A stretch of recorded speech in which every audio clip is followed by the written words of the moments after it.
Recording by Barry Howarth. Star Bright by Mark Clifton. There is no past or future, the children said. It all just is. They had every reason to know. Friday, June 11th. At 3 years of age, a little girl shouldn't have enough functioning intelligence to cut out and paste together a Mobius strip. Or, if she did it by accident, she surely shouldn't have enough reasoning ability to pick up one of her crayons and carefully trace the continuous line to prove it only had one surface. And if by some strange coincidence she did, and it was still just an accident, how can I account for this generally active daughter of mine, and I do mean active, sitting for a solid half-hour with her chin cupped in her hand, staring off into space, thinking with such concentration that it was almost painful to watch? I was in my reading chair, going over some work. Star was sitting on the floor, in the circle of my light, with her blunt-nosed scissors and her scraps of paper.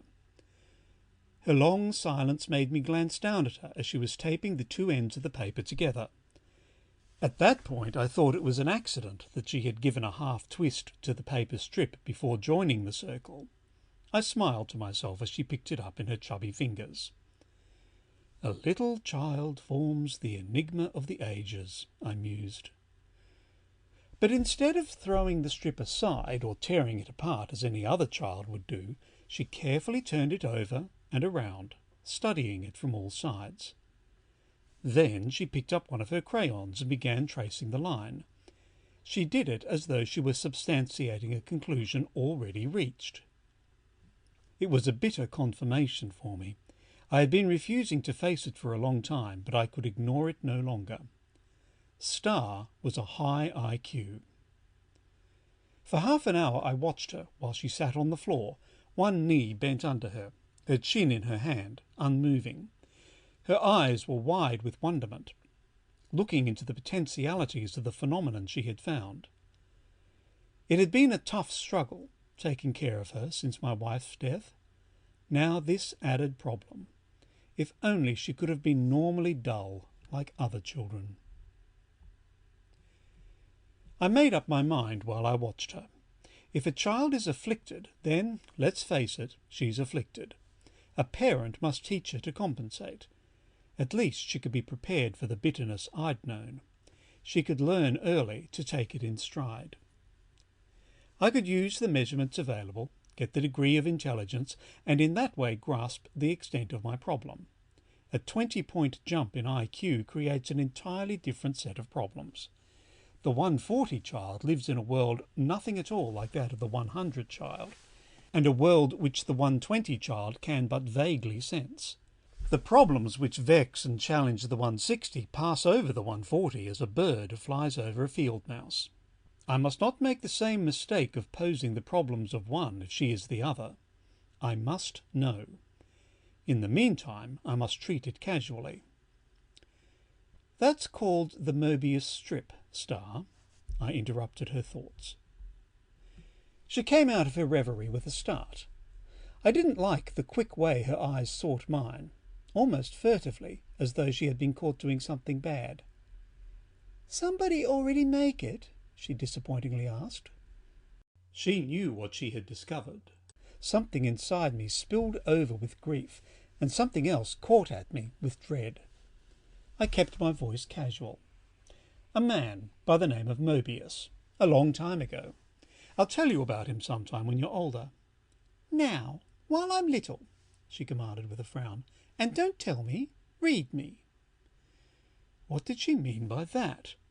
Oh, she must be simply paraphrasing me at those times in the past when I wanted the facts and not garbled generalizations. It could only be that. "Okay, young lady." I lifted an eyebrow and glared at her in mock ferociousness, which usually sent her into gales of laughter. "I'll slow you down." She remained completely sober. I turned to the subject in a physics book. It's not in simple language by any means, and I read it as rapidly as I could speak. My thought was to make her admit she didn't understand it, so I could translate it into basic language. Her reaction? "You read too slow, Daddy," she complained. She was childishly irritable about it. "You say a word, then I think a long time, then you say another word." I knew what she meant. I remember when I was a child, my thoughts used to dart in and out among the slowly droning words of any adult. Whole patterns of universes would appear and disappear in those brief moments. "So?" I asked. "So," she mocked me impishly, "you teach me to read, then I can think quick as I want." "Quickly," I corrected in a weak voice. "The word is quickly, an adverb." She looked at me impatiently, as if she saw through this allegedly adult device to show up a younger's ignorance.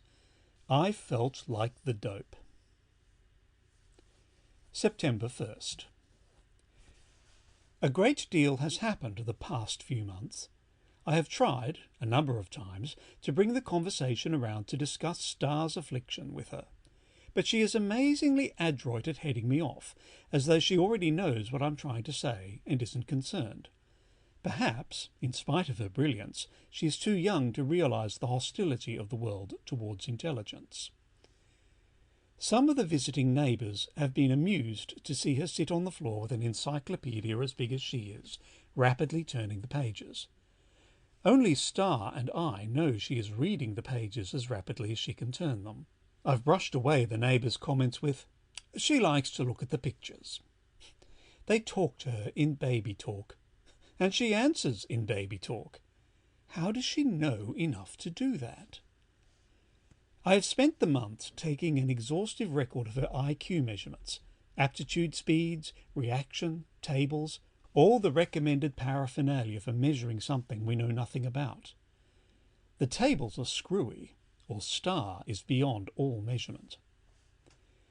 "All right, Peter Holmes, how are you going to pose those problems and combat them for her when you have no conception of what they might be?" But I must have a conception. I've got to be able to comprehend at least a little of what she may face. I couldn't simply stand by and do nothing. Easy, though. Nobody knows better than you the futility of trying to compete out of your class. How many students, workers and employers have tried to compete with you? You've watched them and pitied them, comparing them to a donkey trying to win the Kentucky Derby. How does it feel to be in the place of the donkey for a change? You've always blamed them for not realizing they shouldn't try to compete. But this is my own daughter. I must understand. October 1st. Star is now 4 years old, and according to state law her mind has now developed enough so that she may attend nursery school. Again I tried to prepare her for what she might face. She listened through about 2 sentences and changed the subject. I can't tell about Star. Does she already know the answers? Or does she not even realise there is a problem? I was in a sweat of worry when I took her to her first day at school yesterday morning. Last night I was sitting in my chair, reading. After she had put her dolls away, she went to the bookshelves and brought down a book of fairy tales. That is another peculiarity of hers. She has an unmeasurably quick perception, yet she has all the normal reactions of a little girl. She likes her dolls, fairy stories, playing grown-up. No, she's not a monster. She brought the book of fairy tales over to me. "Daddy, read me a story," she asked quite seriously. I looked at her in amazement. "Since when? Go read your own story." She lifted an eyebrow in imitation of my own characteristic gesture. "Children of my age do not read," she instructed pedantically. "I can't learn to read until I'm in the 1st grade. It is very hard to do, and I am much too little." She had found the answer to her affliction: conformity. She had already learned to conceal her intelligence. So many of us break our hearts before we learn that. "But you don't have to conceal it from me, Star. Not from me." Oh well, I could go along with the gag if that was what she wanted. "Do you like nursery school?" I asked the standard question. "Oh yes," she exclaimed enthusiastically. "It was fun." "And what did you learn today, little girl?" She played it straight back to me. "Not much. I tried to cut out paper dolls, but the scissors kept slipping." Was there an elfin deviltry back of her sober expression? "Now look," I cautioned, "don't overdo it. That's as bad as being too quick. The idea is that everybody has to be just about standard average. That's the only thing we will tolerate. It is expected that a little girl of 4 should know how to cut out paper dolls properly." "Oh?" she questioned and looked thoughtful. "I guess that's the hard part, isn't it, Daddy? To know how much you ought to know?" "Yes, that's the hard part," I agreed fervently. "But it's all right," she reassured me. "One of the stupids showed me how to cut them out, so now the little girl likes me. She just took charge of me then and told the other kids they should like me too. So of course they did because she's leader. I think I did right after all." "Oh, no," I breathed to myself. She knew how to manipulate other people already. Then my thought whirled around another concept. It was the first time she had verbally classified normal people as stupids, but it had slipped out so easily that I knew she'd been thinking it to herself for a long time. Then my whirling thoughts hit a third implication. "Yes, maybe it was the right thing," I conceded. "Where the little girl was concerned, that is. But don't forget you were being observed by a grown-up teacher in the room, and she's smarter." "You mean she's older, Daddy?" Star corrected me. "Smarter too, maybe. You can't tell." "I can," she sighed. "She's just older." I think it was growing fear which made me defensive. "That's good," I said emphatically. "That's very good. You can learn a lot from her then. It takes an awful lot of study to learn how to be stupid." My own troublesome business life came to mind, and I thought to myself, I sometimes think I'll never learn it. I swear I didn't say it aloud, but Star patted me consolingly and answered as though I'd spoken. "That's because you're only fairly bright, Daddy. You're a tween, and that's harder than being really bright." "A tween? What's a tween?" I was bumbling to hide my confusion. "That's what I mean, Daddy," she answered in exasperation. "You don't grasp quickly, and in between, of course. The other people are stupids. I'm a bright, and you're a tween. I made those names up when I was little." Good God! Besides being unmeasurably bright, she's a telepath. All right, Pete, there you are. On reasoning processes you might stand a chance, but not telepathy. "Star," I said on impulse, "can you read people's minds?" "Of course, Daddy," she answered, as if I'd asked a foolishly obvious question. "Can you teach me?" She looked at me impishly. "You're already learning it a little, but you're so slow. You see, you didn't even know you were learning." Her voice took on a wistful note, a tone of loneliness. "I wish," she said, and paused. "What do you wish?" "You see what I mean, Daddy? You try, but you're so slow." All the same, I knew she was already longing for a companion whose mind could match her own. A father is prepared to lose his daughter eventually, Star, but not so soon. Not so soon. June again. Some new people have moved in next door. Star says their name is Howell, Bill and Ruth Howell. They have a son, Robert, who looks maybe a year older than Star, who will soon be 5. Star seems to have taken up with Robert right away. He is a well-mannered boy and good company for Star. I'm worried, though.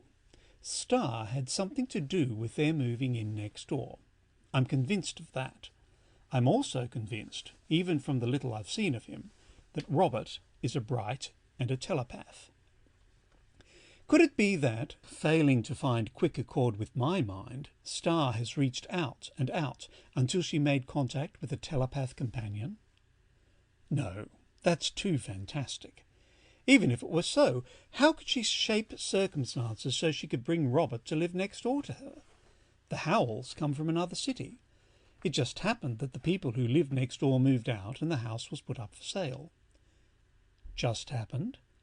How frequently do we find such abnormal brights? What are the chances of one just happening to move in next door to another? I know he is a telepath because, as I write this, I sense him reading it. I even catch his thought. "Oh, pardon me, Mr. Holmes. I didn't intend to peek. Really, I didn't." Did I imagine that? Or is Star building a skill in my mind? It isn't nice to look into another person's mind unless you're asked, Robert, I fought back rather severely. It was purely an experiment. "I know it, Mr. Holmes. I apologise." He's in his bed in his house across the driveway. "No, Daddy, he really didn't mean to." And Star is in her bed in this house. It is impossible to write how I feel. There comes a time when words are empty husks. But mixed with my expectant dread is a thread of gratitude for having been taught to be even stumblingly telepathic.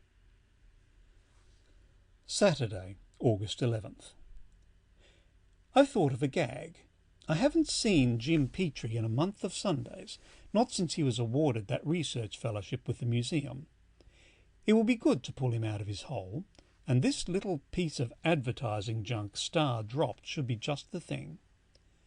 Strange about the gadget, the awful secret talisman of the mystic junior G-men, no doubt.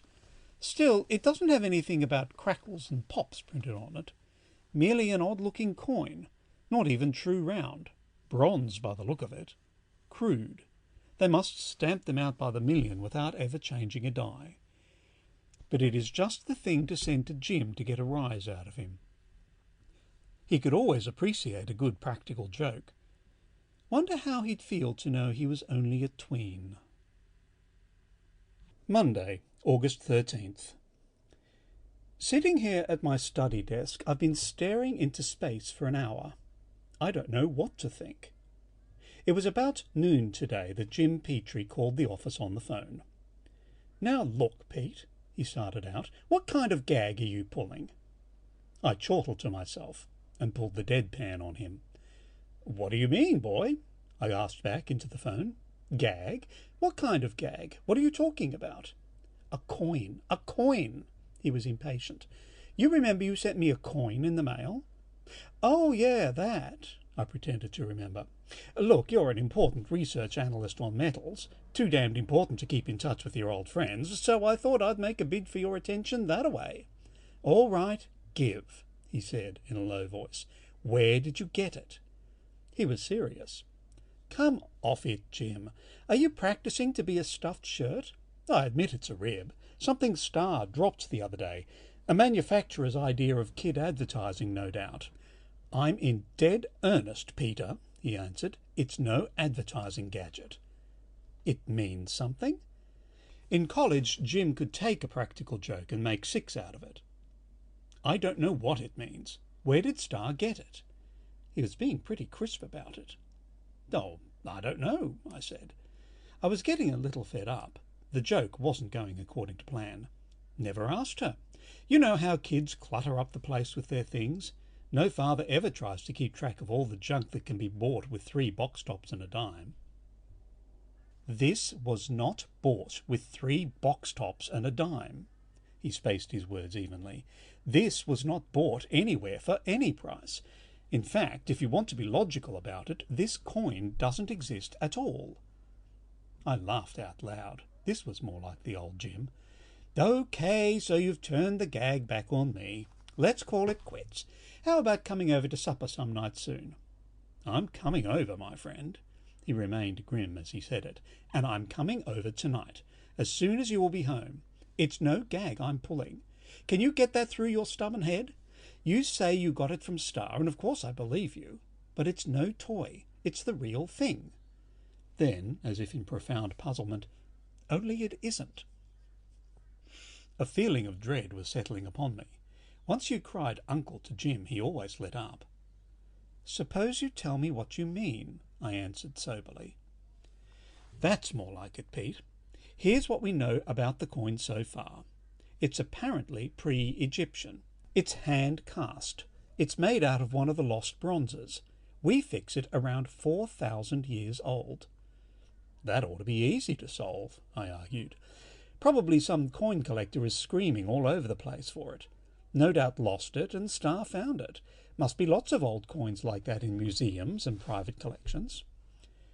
I was rationalising more for my own benefit than for Jim. He would know all these things without my mentioning them. He waited until I was finished. Step 2, he went on. We've got one of the top coin men in the world here at the museum. As soon as I saw what the metal was, I took it to him. Now hold on to your chair, Pete. He says there is no coin like it in the world, either museum or private collection. You museum boys get beside yourselves at times. Come down to earth. Sometime, somewhere, some collector picked it up in some exotic place and kept it quiet. I don't have to tell you how some collectors are, sitting in a dark room gloating over some worthless bauble, not telling a soul about it. All right, wise guy, he interrupted. Step 3. That coin is at least 4,000 years old, and it's also brand new. Let's hear you explain that away. New? I asked weakly. I don't get it. Old coins show wear. The edges get rounded with handling. The surface oxidizes. The molecular structure changes, crystallizes. This coin shows no wear, no oxidation, no molecular change. This coin might have been struck yesterday. Where did Star get it? Hold it a minute, I pleaded. I began to think back. Saturday morning, Star and Robert had been playing a game. Come to think of it, that was a peculiar game. Mighty peculiar. Star would run into the house and stand in front of the encyclopedia shelf. I could hear Robert counting loudly at the base tree outside in the backyard. She would stare at the encyclopedia for a moment. Once I heard her mumble, "That's a good place." Or maybe she merely thought it, and I caught the thought. I'm doing that quite a bit of late. Then she would run outside again. A moment later, Robert would run in and stand in front of the same shelf. Then he also would run outside again. There would be silence for several minutes. The silence would rupture with a burst of laughter and shouting. Soon Star would come in again. "How does he find me?" I heard her think once. "I can't reason it, and I can't esp it out of him." It was during one of their silences that Ruth called over to me. "Hey, Pete, do you know where the kids are? Time for their milk and cookies." The howls are awfully good to Star, bless 'em. I got up and went over to the window. "I don't know, Ruth," I called back. "They were in and out only a few minutes ago." "Well, I'm not worried," she said. She came through the kitchen door and stood on the back steps. "They know better than to cross the street by themselves. They're too little for that. So I guess they're over at Marley's. When they come back, tell 'em to come and get it." "Okay, Ruth," I answered. She opened the screen door again and went back into her kitchen. I left the window and returned to my work. A little later, both the kids came running into the house. I managed to capture them long enough to tell them about the cookies and milk. "Beat you there!" Robert shouted to Star. There was a scuffle and they ran out the front door. I noticed then that Star had dropped the coin, and I picked it up and sent it to Jim Petrie. "Hello, Jim," I said into the phone. "Are you still there?" "Yep, still waiting for an answer," he said. "Jim, I think you'd better come over to the house right away. I'll leave my office now and meet you there. Can you get away?" "Can I get away?" he exclaimed. "Boss says to trace this coin down and do nothing else. See you in 15 minutes." He hung up. Thoughtfully, I replaced the receiver and went out to my car. I was pulling into my block from one arterial when I saw Jim's car pulling in from a block away. I stopped at the curb and waited for him. I didn't see the kids anywhere out front. Jim climbed out of his car, and I never saw such an eager look of anticipation on a man's face before. I didn't realize I was showing my dread, but when he saw my face he became serious. "What is it, Pete? What on earth is it?" he almost whispered. "I don't know. At least, I'm not sure. Come on inside the house." We let ourselves in the front, and I took Jim into the study. It has a large window opening on the back garden, and the scene was very clear. At first it was an innocent scene, so innocent and peaceful. just 3 little children in the backyard playing hide and seek. Marilee, a neighbour's child, was stepping up to the base tree. "Now look, you kids," she was saying. "You hide where I can find you, or I won't play." "But where can we go, Marilee?" Robert was arguing loudly. Like all little boys, he seemed to carry on conversation to the top of his lungs. "There's the garage, and there's those trees and bushes. You have to look everywhere, Marilee." "And there's going to be other buildings and trees and bushes there afterward," Star called out with glee. "You got to look behind them too."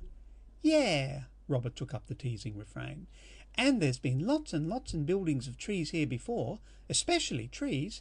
You got to look behind them too." Marilee tossed her head petulantly. "I don't know what you're talking about, and I don't care.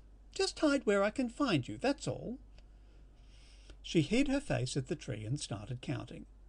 If I had been alone, I would have been sure my eyesight had failed me, or that I was the victim of hallucinations.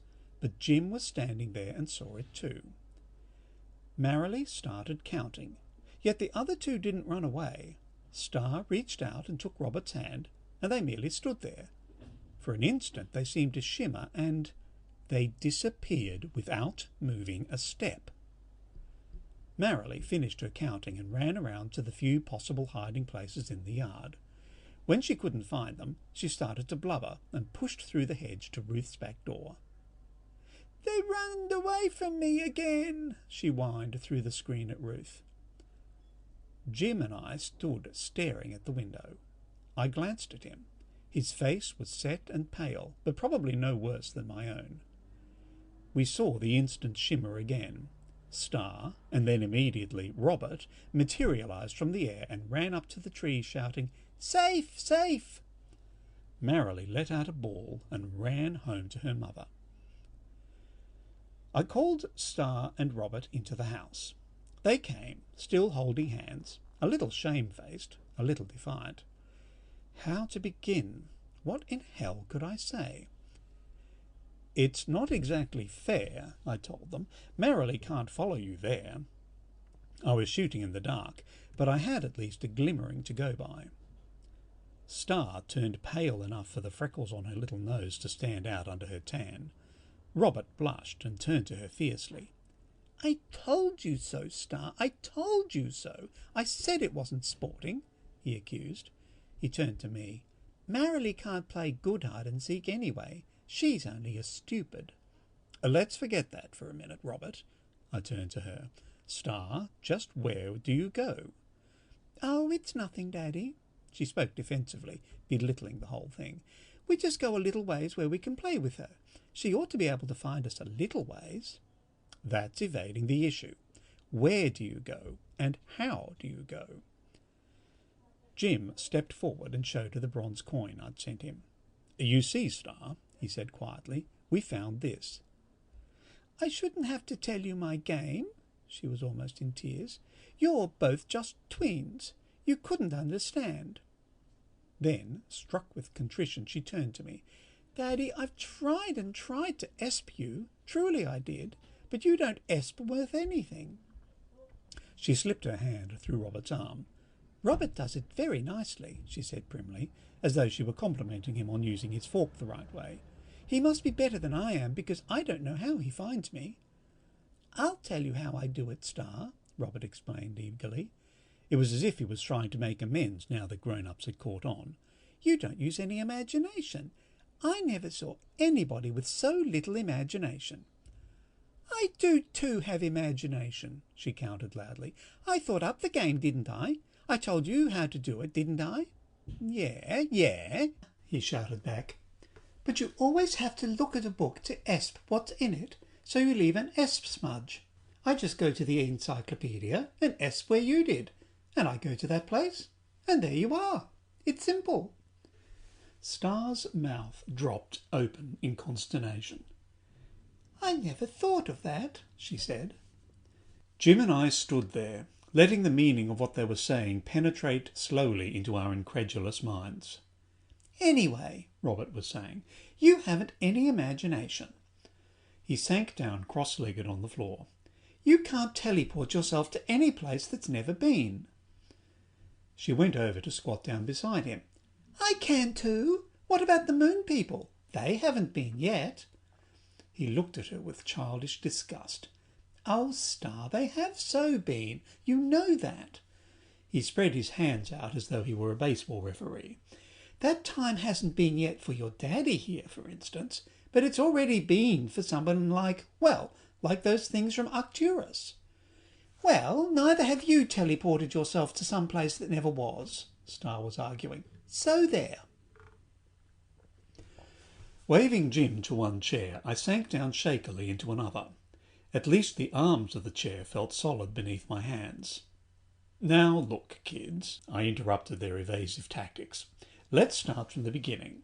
I gather you've figured a way to travel to places in the past or future.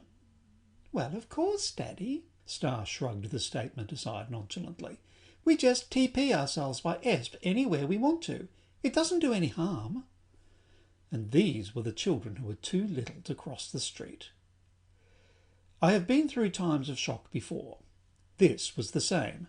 Somehow the mind becomes too stunned to react beyond the point. One simply ploughs through the rest, the best he can, almost normally. Okay, I said, and was surprised to hear the same tone I would have used over an argument about the biggest piece of cake. I don't know whether it's harmful or not. I'll have to think it over. Right now, just tell me how you do it. It would be so much easier if I could ESP it to you, Star said doubtfully. Well, pretend I'm a stupid and tell me in words. You remember the Mobius strip? She asked, very slowly and carefully, starting with the first and most basic point in almost the way one explains to an ordinary child. Yes, I remembered it, and I remembered how long ago it was that she had discovered it. Over a year, and her busy, brilliant mind had been exploring its possibilities ever since, and I thought she had forgotten it. That's where you join the ends of a strip of paper together with a half twist to make one surface, she went on, as though jogging my undependable, slow memory. Yes, I answered. We all know the Mobius strip. Jim looked startled. I had never told him about the incident. Next, you take a sheet and you give it a half twist and join the edge to itself all over to make a funny kind of holder. Klein's bottle, Jim supplied. She looked at him in relief. Oh, you know about that, she said. That makes it easier. Well, then, the next step. You take a cube. Her face clouded with doubt again, and she explained, You can't do this with your hands. You've got to ESP it done, because it's an imaginary cube anyway. She looked at us questioningly. I nodded for her to continue. And you ESP the twisted cube all together, the same way you did Klein's bottle. Now, if you do that big enough all around you, so you're sort of half twisted in the middle, then you can TP yourself anywhere you want to go. And that's all there is to it, she finished hurriedly. Where have you gone? I asked her quietly. The technique of doing it would take some thinking. I knew enough physics to know that was the way the dimensions were built up. The line, the plane, the cube, Euclidean physics. The Mobius strip, the Klein bottle, the unnamed twisted cube, Einsteinian physics. Yes, it was possible. Oh, we've gone all over, Star answered vaguely. The Romans and the Egyptians, places like that.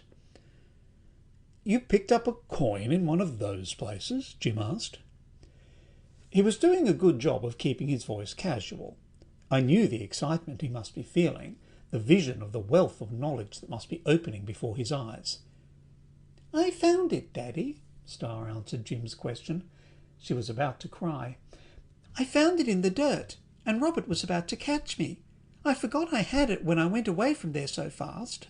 She looked at me pleadingly. I didn't mean to steal it, Daddy. I never stole anything, anywhere, and I was going to take it back and put it right where I found it. Truly I was. But I dropped it again, and then I ESPed that you had it. I guess it was awful naughty. I brushed my hand across my forehead. Let's skip the question of good and bad for a minute, I said, my head throbbing. What about this business of going into the future? Robert spoke up, his eyes shining. There isn't any future, Mr. Holmes. That's what I keep telling Star, but she can't reason. She's just a girl. It'll all pass. Everything is always past." Jim stared at him as though thunderstruck, and opened his mouth in protest. I shook my head warningly. "Suppose you tell me about that, Robert," I said.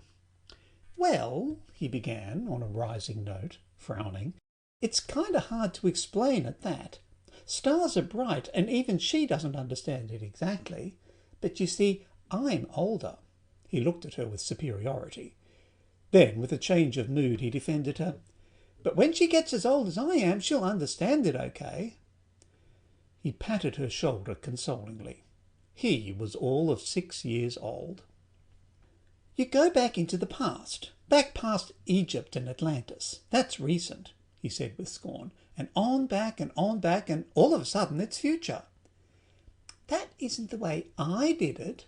Star tossed her head contrarily. "I reasoned the future. I reasoned what would come next, and I went there, and then I reasoned again, and on and on. I can too reason."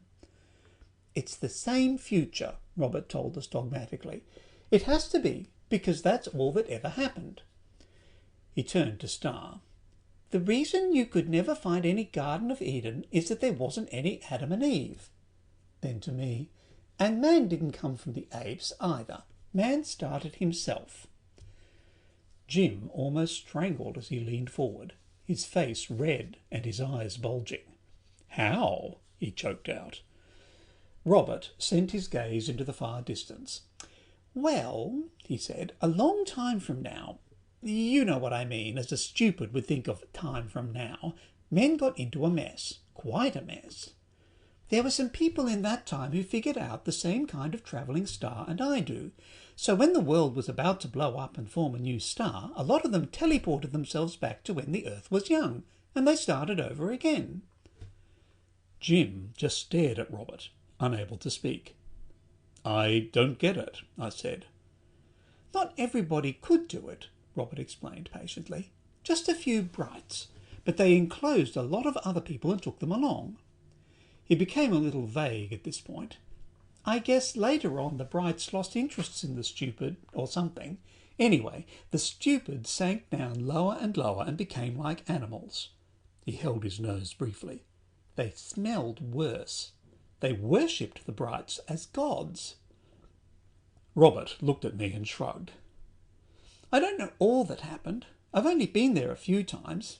It's not very interesting. Anyway," he finished, "the brights finally disappeared." "I'd sure like to know where they went," Star sighed. It was a lonely sigh. I helplessly took her hand and gave my attention back to Robert. "I still don't understand," I said. He grabbed up some scissors, a piece of cellophane tape, a sheet of paper. Quickly he cut a strip, gave it a half twist, and taped it together. Then, rapidly on the Mobius strip, he wrote, "Cavemen, this men, that men, Mu men, Atlantis men, Egyptians, history men, us now men, atom men, moon men, planet men, star men." "There," he said. "That's all the room there is on the strip. I've written it clear round it. Right after starmen comes cavemen. It's all one thing joined together. It isn't future and it isn't past either. It just plain is. Don't you see?" "I'd sure like to know how the brights got off the strip," Star said wistfully. I had all I could take. "Look, kids," I pleaded, "I don't know whether this game's dangerous or not. Maybe you'll wind up in a lion's mouth or something." "Oh, no, Daddy," Star shrilled in glee. "We'd just teepee ourselves right out of there." "But fast," Robert chortled in agreement. "Anyway, I've got to think it over," I said stubbornly. "I'm only a tween, but, Star, I'm your daddy, and you're just a little girl, so you have to mind me." "I always mind you," she said virtuously. "You do, eh?" I asked. "What about going off the block? Visiting the Greeks and starmen isn't my idea of staying on the block." "But you didn't say that, Daddy. You said not to cross the street. And I never did cross the street. Did we, Robert? Did we?" "We didn't cross a single street, Mr. Holmes," he insisted. "My God," said Jim, and he went on trying to light a cigarette. All right. No more leaving this time, then," I warned. "Wait!" It was a cry of anguish from Jim. He broke the cigarette in sudden frustration and threw it in an ashtray. "The museum, Pete," he pleaded. "Think what it would mean. Pictures, specimens, voice recordings, and not only from historical places, but starmen, Pete, starmen. Wouldn't it be all right for them to go to places they know are safe? I wouldn't ask them to take risks, but—" "No, Jim," I said regretfully. "It's your museum, but this is my daughter." "Sure," he breathed. "I guess I'd feel the same way." I turned back to the youngsters. "Star, Robert," I said to them both, "I want you to promise that you will not leave this time until I let you. Now, I couldn't punish you if you broke that promise because I couldn't follow you. But I want your promise on your word of honour that you won't leave this time." "We promise." They each held up a hand as if swearing in court. "No more leaving this time." I let the kids go back outside into the yard. Jim and I looked at one another for a long while, breathing hard enough to have been running. "I'm sorry," I said at last. "I know," he answered. "So am I. But I don't blame you. I simply forgot for a moment how much a daughter could mean to a man." He was silent, and then added, with the humorous quirk back at the corner of his lips, "I can just see myself reporting this interview to the museum." "You don't intend to, do you?" I asked, alarmed. "And get myself canned or laughed at? I'm not that stupid." September 10th. Am I actually getting it? I had a flash for an instant. I was concentrating on Caesar's triumphant march into Rome. For the briefest of instants, there it was. I was standing on the roadway, watching. But most peculiar, it was still a picture. I was the only thing moving. And then, just as abruptly, I lost it. Was it only a hallucination? Something brought about by intense concentration and wishful thinking? Now, let's see. You visualize a cube. Then you esp it a half twist and seal the edges together. No, when it has the half twist, there's only one surface. You seal that surface all around you. Sometimes I think I have it. Sometimes I despair. If only I were a bright instead of a tween. October 23rd. I don't see how I managed to make so much work of teleporting myself. It's the simplest thing in the world. No effort at all. Why, a child could do it. That sounds like a gag, considering that it was 2 children who showed me how, but I mean the whole thing is easy enough for even almost any kid to learn. The problem is understanding the steps. No, not understanding, because I can't say I do, but working out the steps in the process. There's no danger either. No wonder it felt like a still picture at first, for the speeding up is incredible. That bullet I got out of the way of, for instance. I was able to go and meet it and walk along beside it while it travelled through the air. To the men who were duelling, I was no more than an instantaneous streak of movement. That's why the youngsters laughed at the suggestion of danger. Even if they materialised right in the middle of an atomic blast, it is so slow by comparison that they could TP right out again before they got hurt. The blast can't travel any faster than the speed of light, you see, while there is no limit to the speed of thought. But I still haven't given them permission to teleport themselves out of this time yet. I want to go over the ages pretty carefully before I do. I'm not taking any chances, even though I don't see how they could wind up in any trouble. Still, Robert claimed the Brights went from the future back to the beginning, which means they could be going through time and overtake any of the 3 of us, and one of them might be hostile.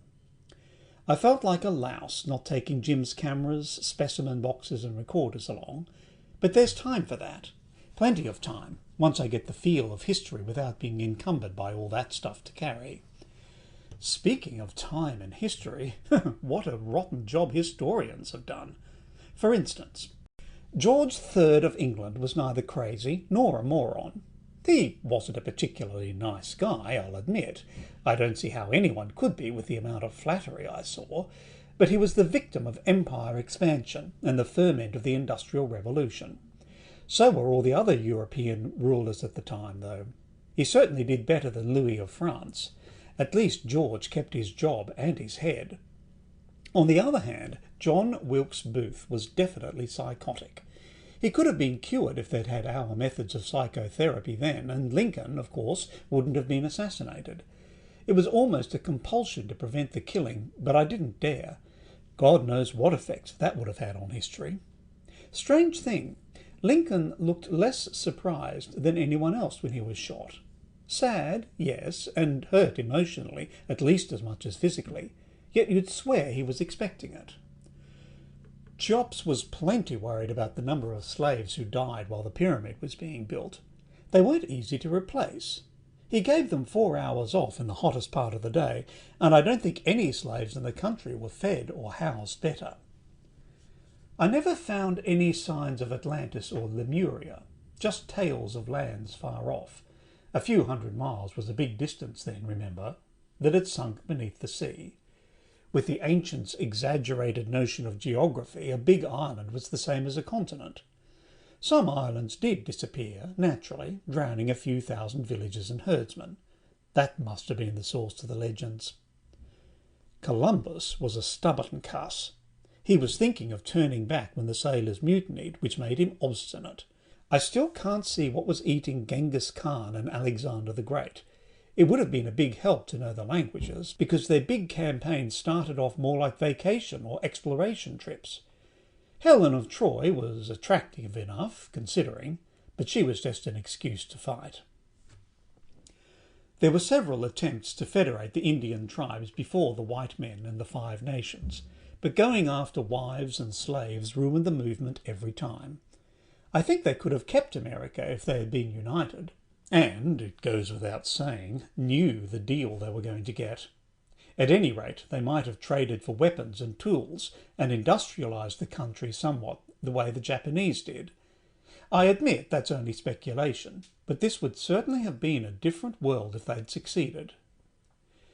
One day I'll put it all in a comprehensive and corrected history of mankind, complete with photographs, and then let the experts argue themselves into nervous breakdowns about it. I didn't get very far into the future. Nowhere near the star men, or for that matter, back to the beginning that Robert told us about. It's a matter of reasoning out the path, and I'm not a bright. I'll take Robert and Star along as guides, when and if. What I did see of the future wasn't so good, but it wasn't so bad either. The real mess obviously doesn't happen until the Starmen show up, very far ahead in history if Robert is right, and I think he is. I can't guess what the trouble will be, but it must be something ghastly if they won't be able to get out of it, even with the enormously advanced technology they'll have. Or maybe that's the answer. It's almost true as of now. November, Friday 14th. The Howells have gone for a weekend trip and left Robert in my care. He's a good kid and no trouble. He and Star have kept their promise, but they're up to something else. I can sense it, and that feeling of expectant dread is back with me. They've been secretive of late. I catch them concentrating intensely, sighing with vexation, and then breaking out into unexplained giggles. "Remember your promise," I warned Star while Robert was in the room. "We're not going to break it, Daddy," she answered seriously. They both chorused, "No more leaving this time." But they both broke into giggles. I'll have to watch them. What good it would do, I don't know. They're up to something, yet how can I stop them? Shut them in their rooms? Tan their hides? I wonder what someone else would recommend. Sunday night. The kids are gone. I've been waiting an hour for them. I know they wouldn't stay away so long if they could get back. There must be something they've run into. Bright as they are, they're still only children. I have some clues. They promised me they wouldn't go out of this present time.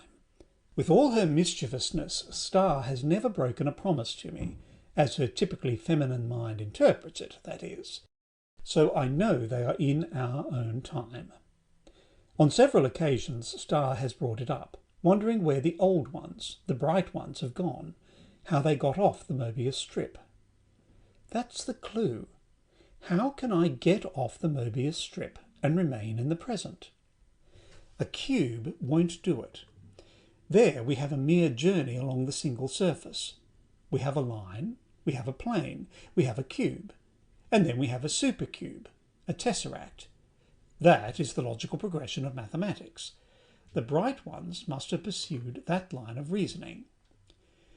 Now I've got to do the same, but without the advantage of being a bright. Still, it's not the same as expecting a normally intelligent person to produce a work of genius. Genius by our standards, of course, which I suppose Robert and Starr would classify as tween. Anyone with a pretty fair IQ and proper education and training can follow a genius's logic, provided the steps are there, and especially if it has a practical application. What he can't do is initiate and complete that structure of logic. I don't have to either. That was done for me by a pair of brights, and I simply have to apply their findings. Now, let's see if I can. By reducing the present, past, future of man to a Mobius strip, we have sheared away a dimension. It is a two-dimensional strip because it has no depth. Naturally, it would be impossible for a Mobius strip to have depth. It has only one surface. Reducing it to 2 dimensions makes it possible to travel anywhere you want to go on it via the 3rd dimension. And you're in the 3rd dimension when you enfold yourself in the twisted cube. Let's go a step higher into one more dimension. In short, the tesseract. To get the equivalent of a Mobius strip with depth, you have to go into the 4th dimension, which, it seems to me, is the only way the bright ones could get off this closed cycle of past, present, future, past. They must have reasoned that one more notch up in the dimensions was all they needed. It is equally obvious that Starr and Robert have followed the same line of reasoning. They wouldn't break their promise not to leave the present, and getting off the Mobius strip into another present would, in a sort of devious way, be keeping that promise. I'm putting all this speculation down for you, Jim Petrie, knowing first that you're a tween like myself, and second that you're sure to have done a lot of thinking about what happened after I sent you the coin Starr dropped. I'm hoping you can explain all this to Bill and Ruth Howell, or enough, in any case, to let them understand the truth about their son Robert and my daughter Starr, and where the children may have gone. I'm leaving these notes where you will find them, when you and Bill and Ruth search the house and grounds for us. If you read this, it will be because I have failed in my search for the youngsters. There is also the possibility that I'll find them, and that we won't be able to get back onto this Mobius strip. Perhaps time has a different value there, or doesn't exist at all. What it's like off the strip is anybody's guess. Bill and Ruth, I wish I might give you hope that I will bring Robert back to you. But all I can do is wish. It may be no more than wishing upon a star. My star. I'm trying now to take 6 cubes and fold them in on one another so that every angle is a right angle. It's not easy, but I can do it using every bit of concentration I've learned from the kids. All right, I have the 6 cubes and I have every angle a right angle. Now if, in the folding, I esped the tesseract a half twist around myself and...